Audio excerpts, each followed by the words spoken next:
Officer, look at the credential before you make this worse. Malcolm Reed's voice was calm enough to sound almost out of place beneath the cold morning light outside the Federal Justice Center in downtown Washington, D.C. Officer Ethan Walker stood 6 feet in front of him, one hand raised in a rigid command to stop. You do not tell me how to do my job. Malcolm said nothing. Behind him, a black government sedan sat legally inside the restricted parking area, its engine cooling beneath the shadow of the federal building. Ahead, thick glass doors reflected both men back at themselves, Malcolm in a charcoal suit and dark overcoat, Walker in a Navy police uniform with a silver badge and body camera fixed to his chest. 2 badges. 2 kinds of authority. Only one of them was visible. Keep your hands where I can see them, Walker said. Malcolm held them open at waist level. His credential wallet remained inside his coat, exactly where Walker had ordered him not to reach. You asked me for identification. And I told you not to move. Then tell me how you want me to retrieve it. Walker's jaw tightened. A city bus rolled through the intersection behind them, its brakes sighing against the curb. Office workers crossed the street carrying coffee. A delivery truck idled beside a loading zone. Everything around them looked like an ordinary federal workday, except for the small circle of tension forming outside the entrance. Malcolm glanced toward the glass doors. A woman inside had stopped walking. Laura Bennett stood beyond the security checkpoint with a folder tucked beneath one arm, staring through the glass as if she could not quite believe what she was seeing. Her eyes moved from Malcolm to Walker. Then she reached for her phone. Walker noticed Malcolm looking away. Eyes on me. Malcolm returned his gaze. I am looking at you. What business do you have in this building? Federal business. Walker gave a humorless smile. That does not answer my question. It answers what I am permitted to tell you on a sidewalk. The tiny green light on Walker's body camera remained illuminated. Malcolm saw it. He also saw the security camera mounted above the entrance and another positioned near the vehicle barrier. Years of investigative work had taught him to notice what was recording before worrying about what anyone might later claim. Name, Walker said. Malcolm Reed. Where do you work? Malcolm paused. I can show you.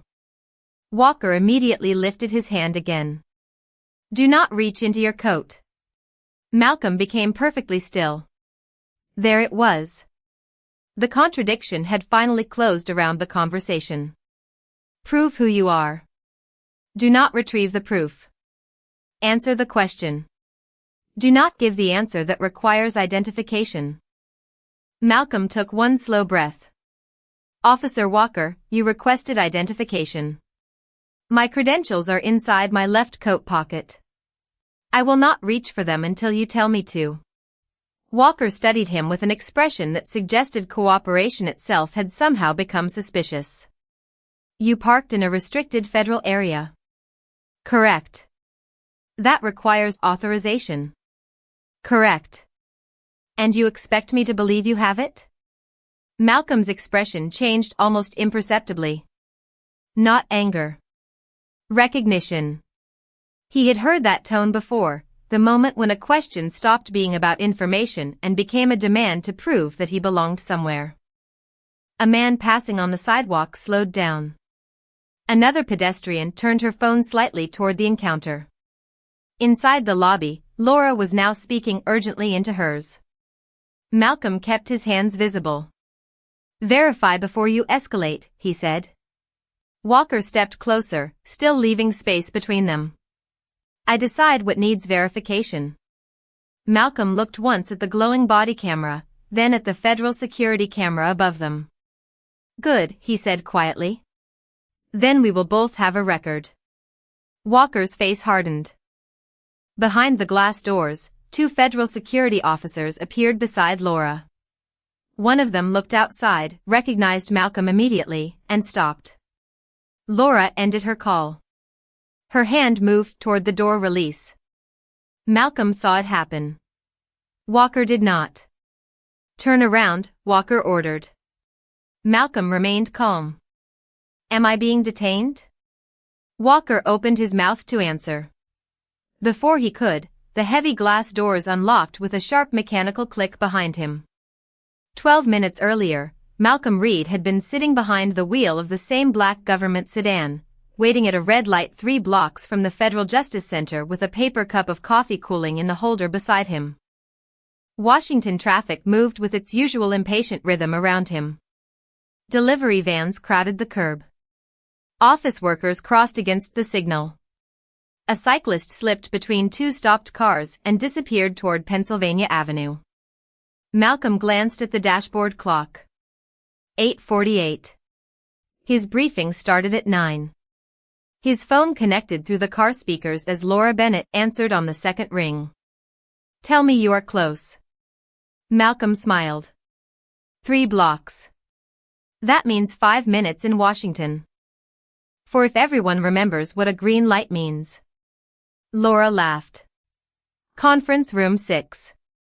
Federal security already has the visitor list from the task force. I am not a visitor. Then stop arriving late enough to look like one. The light changed. Malcolm eased forward. There was nothing remarkable about the morning. That was exactly how he preferred it. At 39, he had spent enough years with the Federal Bureau of Investigation to know that most important work did not resemble television. It looked like folders, interviews, encrypted emails, stale coffee, and long meetings where one overlooked sentence could matter more than a dramatic arrest. Today's briefing involved a joint investigation with federal prosecutors and local agencies, which meant Malcolm had reviewed the same case file twice before leaving home. His charcoal suit was plain, his tie dark blue, his credentials secured inside his left coat pocket. No visible badge hung from his neck. He had learned years earlier that displaying authority unnecessarily often changed the way people spoke to him. Malcolm wanted facts before reactions. He turned onto the street bordering the Federal Justice Center and slowed at the authorized vehicle entrance. A federal security officer inside the booth checked the government plate, looked at the access list, then waved him through. Malcolm lifted 2 fingers in thanks. He parked in a marked government space less than 40 yards from the main entrance. Across the street, Officer Ethan Walker sat inside a city patrol vehicle assigned to assist with morning traffic around the federal complex. Walker had been there since shortly after 7, redirecting delivery trucks and keeping private vehicles away from restricted curb space. His coffee was empty. His patience was thinner. From his position, he watched Malcolm step out of the sedan and close the door. Walker's eyes moved from the government vehicle to Malcolm, then toward the federal entrance. Malcolm checked his phone. Laura had sent a message. They moved the briefing upstairs. Hurry. He slipped the phone into his pocket and started toward the building. Walker opened his patrol car door. Sir. Malcolm heard the voice but continued one more step before realizing it was directed at him. He turned. Walker was crossing the sidewalk. Yes, officer? That your vehicle? It is assigned to me. Walker looked toward the sedan. Assigned by who? Malcolm studied him for half a second. The federal government. Walker's expression did not change. What are you doing here? Malcolm glanced at the massive stone building 10 yards behind him, then back at Walker. Going to work. You work here? I have business inside. Walker moved slightly closer. That was not my question. Malcolm felt the first quiet shift in the conversation. He had answered politely. Walker had received information. Yet each answer seemed to create another test instead of resolving the first one. Malcolm kept his voice neutral. Officer, is there a problem with the vehicle? I am trying to determine whether there is a problem. Federal security cleared me at the entrance. Walker looked toward the security booth, then back at Malcolm. He could have verified that statement in less than a minute. Instead, he said, let me see identification. Malcolm nodded once. Certainly. His hand moved slowly toward the left side of his coat. Walker's posture changed immediately. Stop. Keep your hands where I can see them. Malcolm froze with both hands visible. Morning traffic continued behind them as though nothing unusual had happened. Through the glass entrance, Laura Bennett stepped into the lobby carrying a folder and looked toward the sidewalk. Malcolm met Walker's eyes. You just asked for my identification. Walker's voice became colder. And now I am telling you not to reach. Malcolm kept both hands visible, his palms relaxed near his waist, while Officer Ethan Walker studied him as if stillness itself required explanation. Tell me exactly what you want me to do, Malcolm said. Walker glanced toward the black sedan, then back at him. Start with telling me why you are driving a government vehicle. It was assigned to me. By which agency? Malcolm paused. My credentials answer that question. Walker's expression tightened. I asked you a direct question. And I am offering direct verification. Morning sunlight reflected from the Federal Justice Center's glass entrance, turning the doors into pale mirrors. Malcolm could see Laura Bennett inside now. She had stopped near the security checkpoint, folder tucked beneath her arm, watching the exchange. A federal security officer beside her followed her gaze toward the sidewalk. Malcolm looked back at Walker. May I retrieve my identification? Not yet. The answer came immediately. Malcolm nodded once. Then I will wait. That seemed to irritate Walker more than an argument would have. You expect me to believe you belong in a restricted federal parking area because you say so? Malcolm's face remained composed. No. I expect you to verify it. Walker shifted his stance. The small green indicator on his body camera remained illuminated. Where did you come from this morning? My residence. Where? Malcolm's eyes narrowed slightly. Is my home address relevant to a parking inquiry? I decide what is relevant. A woman carrying a canvas work bag slowed near the curb. She looked at Malcolm, then at Walker, and quietly took out her phone. Malcolm noticed without turning his head. He also noticed the federal security camera above the entrance and another mounted near the vehicle lane he had used minutes earlier. The entire path from the security booth to his parking space was documented. That fact steadied him. Officer Walker, Malcolm said, federal security cleared this vehicle through the authorized entrance. You can confirm that with the booth. Walker glanced toward the booth roughly 40 yards away. I am talking to you. Yes. Then answer me. I already did. Silence settled between them.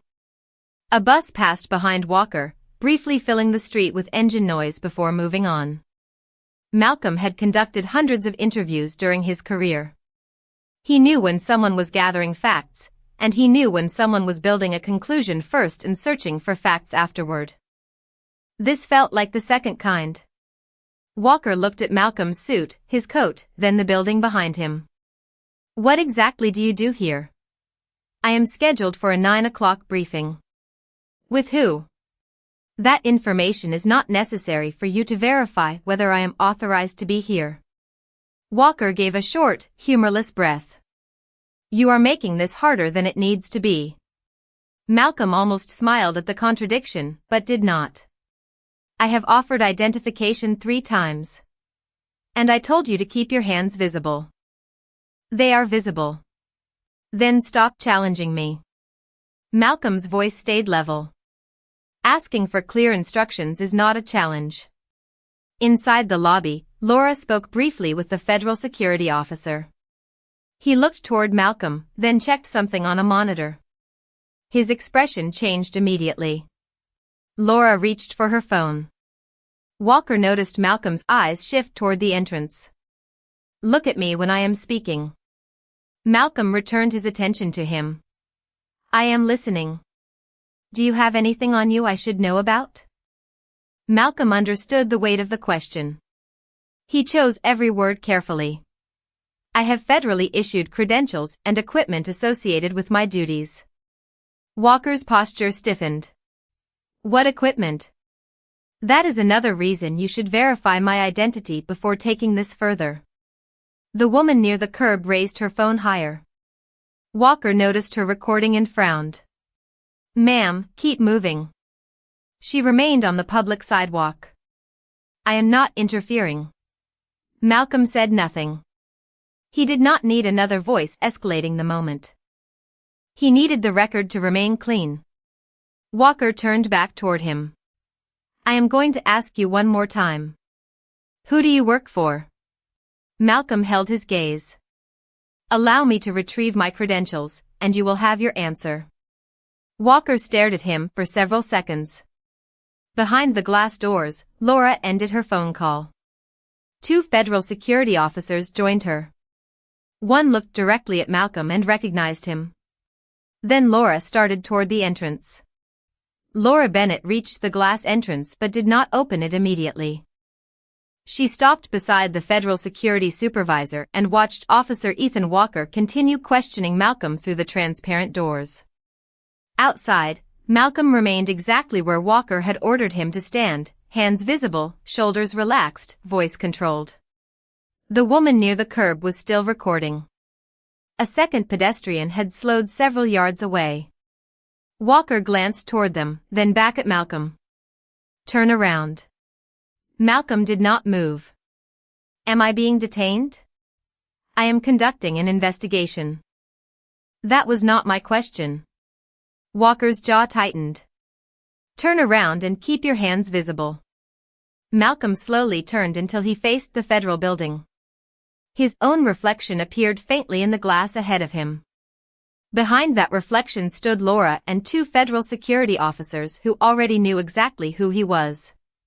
My credentials are in my left coat pocket, Malcolm said. You requested them. I am asking again for permission to retrieve them. Walker stood several feet behind him.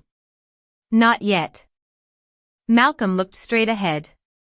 Then document that I offered identification and followed your instruction not to reach for it. The green light on Walker's body camera remained steady. You seem very concerned about documentation. I am concerned about accuracy. Walker gave a short breath. People who cooperate usually do not need to keep explaining how cooperative they are.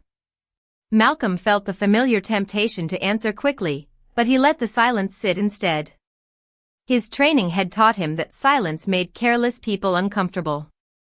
Walker filled it almost immediately. How did you get through that vehicle gate?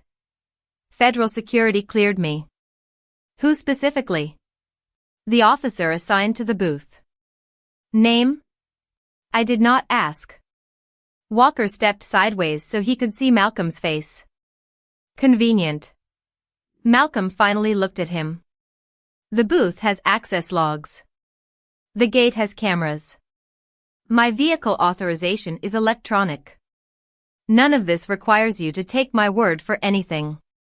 Walker's expression hardened further. Stop telling me how to investigate. Then investigate. The words were quiet, almost gentle, and somehow that made them heavier. Walker looked toward the black sedan. I am going to run the plate. Please do. Do not move. I will not. Walker spoke into his shoulder radio, giving the plate information. Malcolm waited. The woman recording lowered her phone briefly, then raised it again when Walker turned back. Inside the lobby, Laura exchanged a look with the security supervisor. He checked his monitor once more and nodded. Malcolm's sedan was listed. Malcolm himself was listed. His 9 o'clock briefing was listed. Everything Walker needed had been available less than 40 yards away from the beginning. The radio crackled against Walker's shoulder. The response confirmed the vehicle as government registered, but the dispatcher could not provide additional agency information through the routine local system. Walker looked almost satisfied by the incomplete answer. Government registered does not tell me why you have it. Malcolm turned his head slightly. Correct. My credentials do. Do not reach. I know. A second city patrol vehicle appeared at the intersection and pulled toward the curb. Walker had requested another unit without telling Malcolm. Lieutenant Daniel Brooks stepped out, adjusted his jacket, and approached with a measured expression. What do we have? Walker answered before Malcolm could speak. Unverified individual in a restricted federal area, driving a government vehicle, refusing to explain his employment. Malcolm looked at Brooks. That description leaves out several details. Walker turned sharply. I was speaking. Brooks raised one hand. Officer Walker. His tone was calm but firm. Let him answer. Malcolm explained in less than 20 seconds. He had entered through the authorized federal gate. He had been cleared by security. He had offered identification repeatedly. Walker had instructed him not to retrieve it. Brooks looked toward the entrance, then at Walker. Did you verify with federal security? Walker hesitated. I was working through the situation. Brooks stared at him. That was a yes or no question. Before Walker could answer, the glass doors unlocked. Laura stepped outside with the federal security supervisor beside her. Her heels clicked softly against the stone walkway as she approached. Walker looked at her. Laura looked past him directly at Malcolm. Agent Reed, she said, perfectly calm. The deputy director is waiting upstairs. For the first time that morning, Ethan Walker had nothing to say. For several seconds, the only sound outside the Federal Justice Center was the steady movement of morning traffic behind them. Officer Ethan Walker looked at Laura Bennett, then at Malcolm Reed, as though two words had changed the architecture of the sidewalk. Agent Reed. Lieutenant Daniel Brooks turned slowly toward Walker. The federal security supervisor remained beside Laura, his expression professional but unmistakably concerned. Malcolm did not smile. He did not reach for his credentials. He simply stood where Walker had ordered him to stand, hands still visible. Officer, Malcolm said quietly, may I retrieve my identification now? Walker's face tightened. Go ahead. Malcolm moved slowly, removed the credential wallet from his left coat pocket, and opened it. The identification confirmed what Laura had already revealed. Special Agent Malcolm Reed. Federal Bureau of Investigation. Walker stared at it for a moment, then looked toward the government sedan. You could have said that from the beginning. Malcolm closed the wallet. I tried to show you from the beginning. Brooks glanced at Walker's body camera, its green indicator still glowing. Laura folded her arms. He was expected upstairs 12 minutes ago. The federal security supervisor added, Agent Red entered through our authorized vehicle checkpoint. His access was verified before he parked. Walker shifted his weight. I saw someone I did not recognize entering a restricted area. I was being cautious. Malcolm looked at him carefully. Caution would have been calling the security booth. Walker did not answer. You asked for identification, Malcolm continued. Then you stopped me from retrieving it. You asked why I was here. Then you rejected every method available to verify my answer. His voice never rose. That is not caution. The woman near the curb kept her phone raised.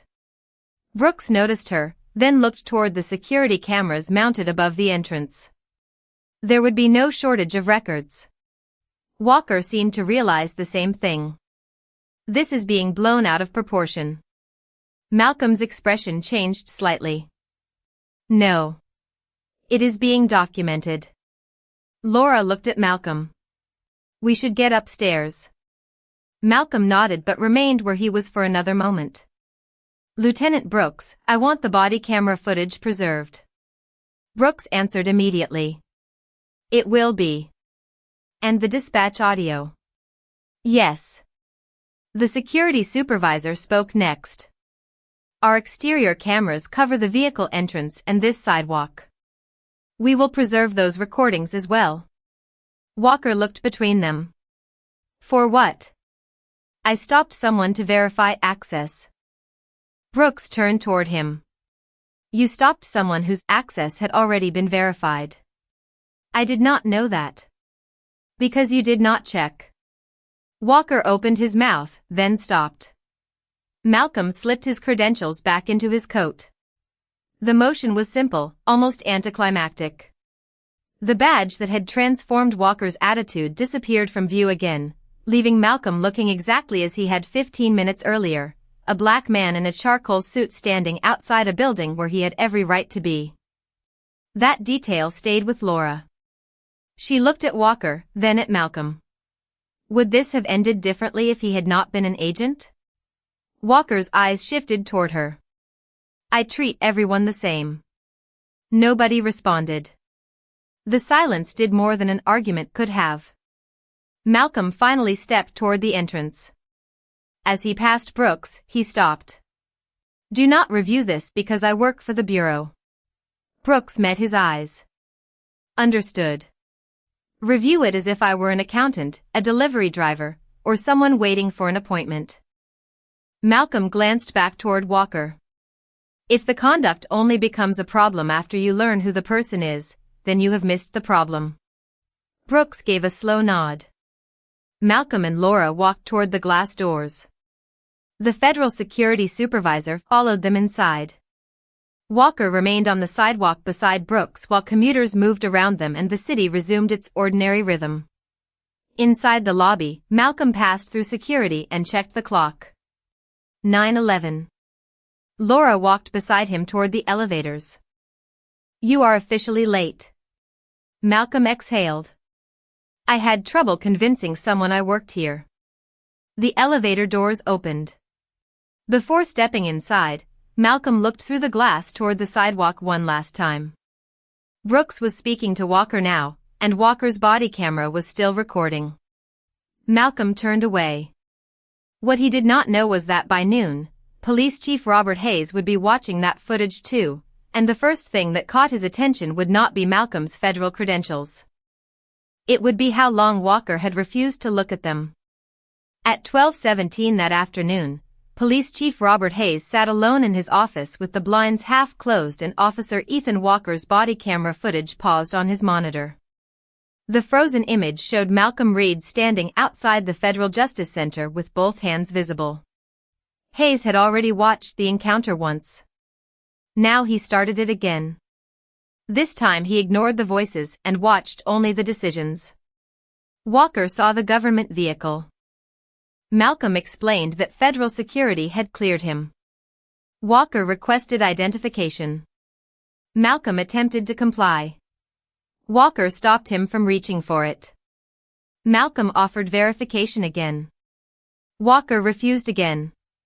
The pattern was simple enough that Hayes leaned back slowly in his chair. A knock came at the door. Lieutenant Daniel Brooks entered carrying a thin folder. Federal security sent their exterior footage, Brooks said. Vehicle gate 2? Everything from 8:30 until 9:30. Hayes accepted the folder. Civilian video? The woman on the sidewalk contacted the department after she saw our public statement requesting witnesses. She preserved the original file. Hayes looked toward the monitor. Good. Brooks remained standing. There is something else. He placed another folder on the desk. It was thicker. Hayes opened it and saw dates stretching back nearly 3 years. What am I looking at? Prior complaints involving Walker. Hayes stopped turning pages. How many? 7 that reached formal review. 4 more informal contacts documented by supervisors. The room became very quiet. Hayes looked up. Why was I not briefed on a pattern? Brooks exhaled. Because each complaint was reviewed separately. None crossed the threshold for major discipline by itself. Hayes looked back at the folder. Separately.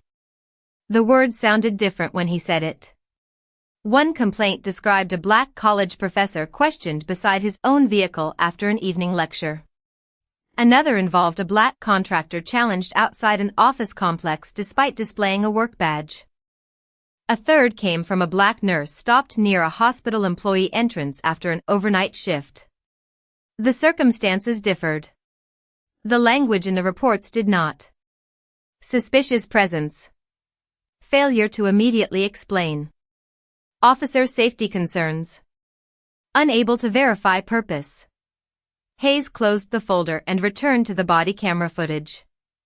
On screen, Malcolm was saying, "Federal security cleared this vehicle through the authorized entrance. You can confirm that with the booth." Walker's response followed. "I am talking to you." Hayes paused the recording. "There," he said. Brooks looked at the screen. "What?" That was the moment verification became less important than control. Brooks said nothing. Hayes opened the previous complaint folder again. "Pull every body camera file connected to these cases." "All 11? "All of them." "That will take time." Hayes looked at him. "Then start now." Upstairs at the Federal Justice Center, Malcolm sat through the briefing without mentioning what had happened outside. He reviewed financial records, asked questions, and took notes while Laura watched him from across the conference table. Only when the meeting ended did she speak. "You are really going to act like this morning was nothing?" Malcolm closed his folder. "It was not nothing." "Then why are you so calm?" Malcolm looked through the window toward the city below. "Because anger is not evidence." Laura leaned against the table. "You think they will take it seriously?" "They have cameras." "That is not what I asked." Malcolm was quiet for a moment. "I think they will take it seriously because they learned I am federal." Laura understood immediately. Malcolm slipped his credential wallet from the table into his coat. "What I want to know is whether they would take it seriously if I were not." At police headquarters, Hayes opened the first archived complaint video. 10 minutes later, he opened the second. By the third, he was no longer looking at an isolated misunderstanding outside a federal building. He was looking at a pattern. And Ethan Walker had no idea the chief had just found it. By 4:30 that afternoon, Police Chief Robert Hayes had watched enough footage to stop calling the incidents coincidences. 11 files were open across 2 monitors in his office, each separated by months, neighborhoods, and circumstances, yet the same pattern kept returning. Officer Ethan Walker approached someone who belonged where they were. He questioned their presence before checking readily available information. When they tried to explain, he treated explanation as resistance. When verification was offered, he delayed using it. The people changed. The assumptions did not. Hayes removed his glasses and rubbed the bridge of his nose. Lieutenant Daniel Brooks stood near the window with his arms folded. "The professor had university identification," Brooks said. Walker verified it after 22 minutes. Hayes clicked another file. "The nurse?" "Employee badge visible from the beginning." "Hospital security confirmed her employment." "The contractor?" "Work order in his truck." "Building manager confirmed it." Hayes looked toward the paused image of Malcolm read outside the Federal Justice Center. And today he had a federal security booth 40 yards away. Brooks nodded. "Yes." Hayes leaned back. "What happened with the earlier reviews?" Brooks opened the complaint summaries. "Different supervisors. Different shifts. Each incident was evaluated on its own. Walker received counseling twice and additional training once. And nobody put the files next to each other." "Apparently not." Hayes stared at the stack of reports. That bothered him almost as much as the footage. A system did not become fair simply because every form had been completed. Sometimes the failure lived between the forms, in the pattern nobody had bothered to assemble. Hayes reached for the telephone. "Have Internal Affairs preserve every related recording and report. I want the access logs locked, the original files retained, and the federal footage copied through the proper evidence process. Brooks nodded. What about Walker? Administrative duty. Effective immediately. Less than an hour later, Walker entered headquarters expecting a routine debrief. Instead, he found Brooks waiting near the elevators. Chief wants you upstairs. Walker frowned. About this morning? Upstairs. The elevator ride lasted less than 30 seconds. Walker watched the floor numbers change above the door. The guy was an FBI agent, he said. Brooks kept his eyes forward. Yes. I did not know that. That is part of the problem. Walker turned toward him. What is that supposed to mean? The elevator opened. Brooks stepped out. You can ask the chief. Inside Hayes's office, the body camera footage was paused at the moment Malcolm stood with his hands visible and asked permission to retrieve his credentials. Walker noticed the screen immediately. Then he noticed the folders. Sit down, Hayes said. Walker remained standing for a second before taking the chair. Chief, I can explain what happened. Hayes folded his hands on the desk. Good. Start with why you did not contact federal security when Agent Reed told you they had cleared him. Walker hesitated. I was assessing the situation myself. Why? Because people lie. Did Reed give you a reason to believe he was lying? Walker looked toward Brooks, then back at Hayes. I did not know who he was. Hayes's expression remained still. That is not an answer. Walker shifted in the chair. I was being cautious. Hayes turned one monitor toward him. This is Dr. Samuel Price, college professor. 2 years ago. Walker's face changed slightly. Hayes opened another file. This is Denise Carter, registered nurse.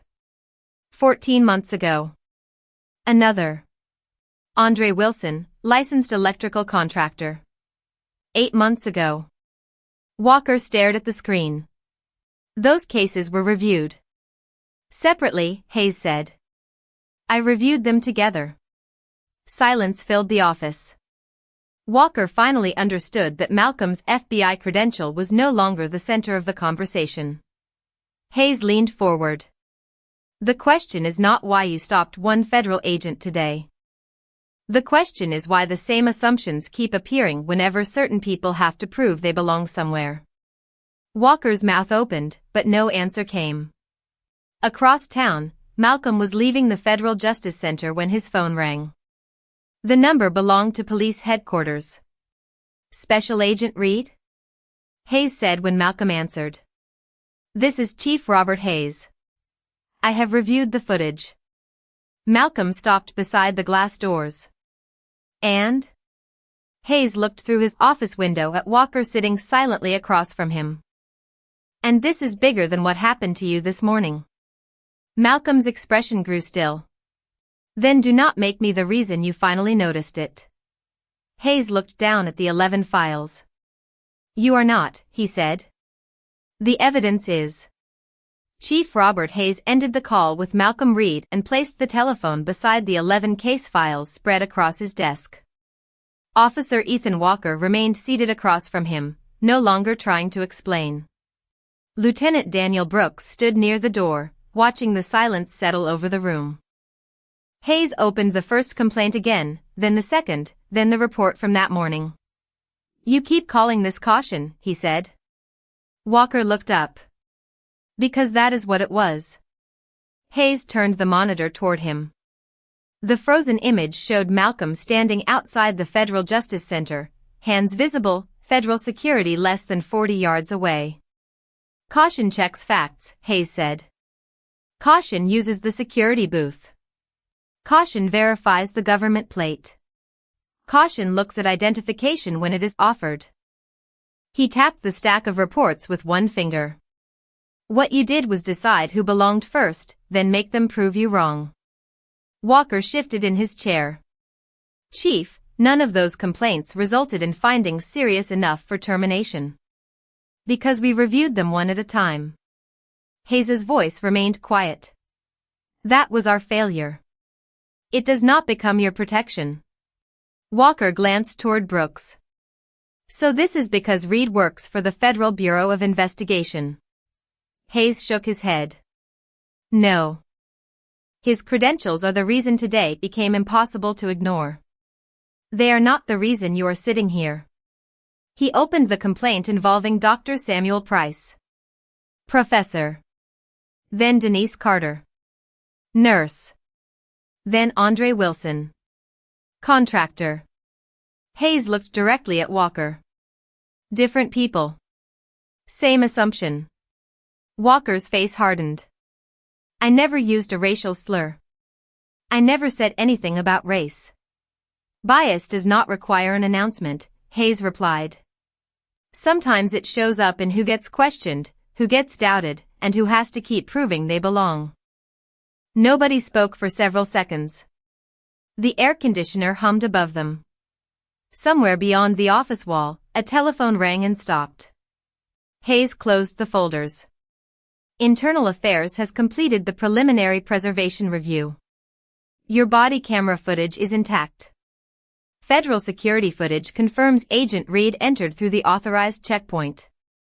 Dispatch records confirm you had verification options available. The prior complaints establish a pattern the department should have recognized sooner. Walker leaned forward.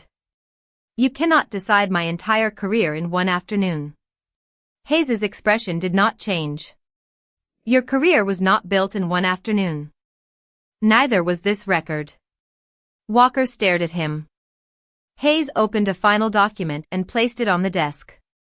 Effective immediately, your employment with this department is terminated under departmental procedure, subject to the rights and review available to you. Walker's eyes dropped to the paper. You are firing me? I am ending your authority to represent this department. Hayes allowed the words to settle before continuing. Turn in your badge and department equipment before you leave. Walker looked toward Brooks again, but Brooks gave him nothing to hold on to. Slowly, Walker removed the badge from his uniform and placed it on Hayes's desk. The metal made a small sound against the wood. For years, that badge had opened doors, ended arguments, and made strangers explain themselves. Now it sat between 11 folders that told a different story. Across town, Malcolm was walking toward his government sedan when Hayes called again. It is done, the chief said. Malcolm stopped beside the driver door. What is done? Walker has been terminated. Malcolm looked through the afternoon traffic toward the federal building behind him. Because of me? Because of the record. Malcolm was silent. Good, he finally said. Hayes seemed surprised. That is all? What do you want me to say? Most people would call this justice. Malcolm looked at his reflection in the sedan window. Justice would have noticed the professor. Or the nurse. Or the contractor. Hayes lowered his eyes toward the files. Malcolm continued, do not congratulate the system for working after someone with a federal credential forced it to look. Hayes absorbed that without defending himself. Then what should we do? Malcolm opened the car door but did not get inside. Make sure the next person does not need my badge to be believed. Hayes looked at Walker's badge lying on his desk. For the first time that day, it seemed remarkably small. 3 weeks later, Malcolm Reed returned to the Federal Justice Center on another clear Washington morning. The same security cameras watched the sidewalk. The same vehicle barrier rose after his government sedan was verified. The same glass doors reflected commuters moving through the city behind him. Yet something felt different.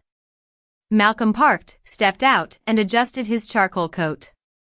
His credential wallet remained inside the left pocket where it had been that morning. He did not take it out. Near the entrance, a local television crew waited beside several reporters. Laura Bennett stood inside the lobby holding coffee and watching through the glass. Malcolm had hoped to avoid the cameras, but one reporter recognized him.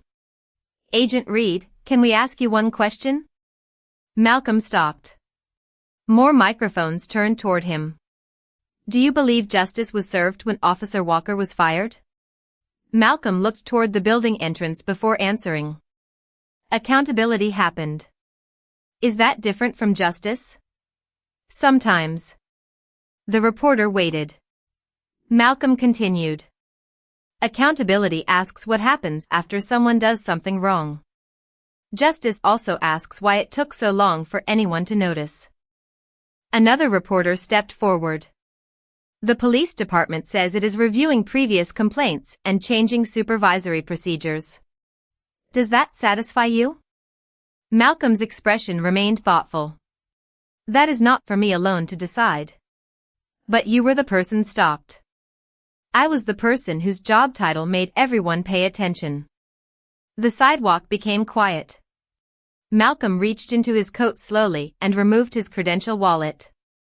He held it closed in his hand rather than displaying it. This helped end my encounter quickly once they learned what it was. He looked toward the reporters. A college professor did not have one. A nurse did not have one. A contractor did not have one. They deserved the same seriousness before anyone knew what I did for a living. Across town, Chief Robert Hayes was announcing new review procedures inside police headquarters. Repeated complaints involving similar conduct would no longer be examined only as isolated incidents. Supervisors would be required to compare patterns across prior contacts. Verification procedures near federal and other secured facilities would be clarified. Body camera preservation rules would receive additional oversight. Hayes did not describe the changes as a victory. He called them overdue. Back outside the federal building, a reporter asked Malcolm, "Do you think Officer Walker was racist?" Malcolm paused. Traffic moved through the intersection behind him. I think the evidence showed a pattern in who he doubted and how long he made certain people prove they belonged. He slipped the credential wallet back into his coat. You can decide what word fits that pattern.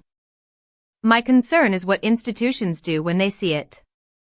The glass doors opened behind him. Laura stepped outside and handed him a coffee.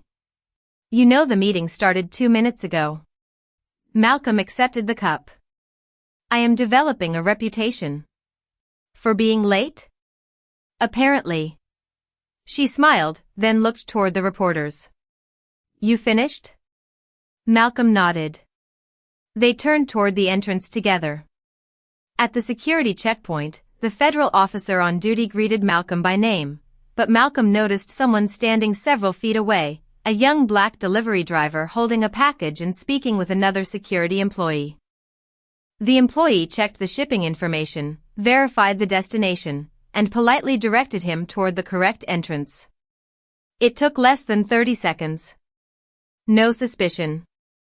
No unnecessary questions. Just verification. Malcolm watched for a moment, then continued walking. Laura noticed. What? She asked. Malcolm shook his head. Nothing. They reached the elevators. As the doors opened, Malcolm caught his reflection in the polished metal. He looked exactly as he had 3 weeks earlier. Same face. Same skin. Same quiet posture. The only difference was that nobody needed to see his badge before deciding he belonged there. Malcolm stepped into the elevator and pressed the button for the 6th floor. The doors began closing. Outside, morning light crossed the lobby floor and reached the security desk, where another ordinary person was being treated like someone whose dignity required no special credentials.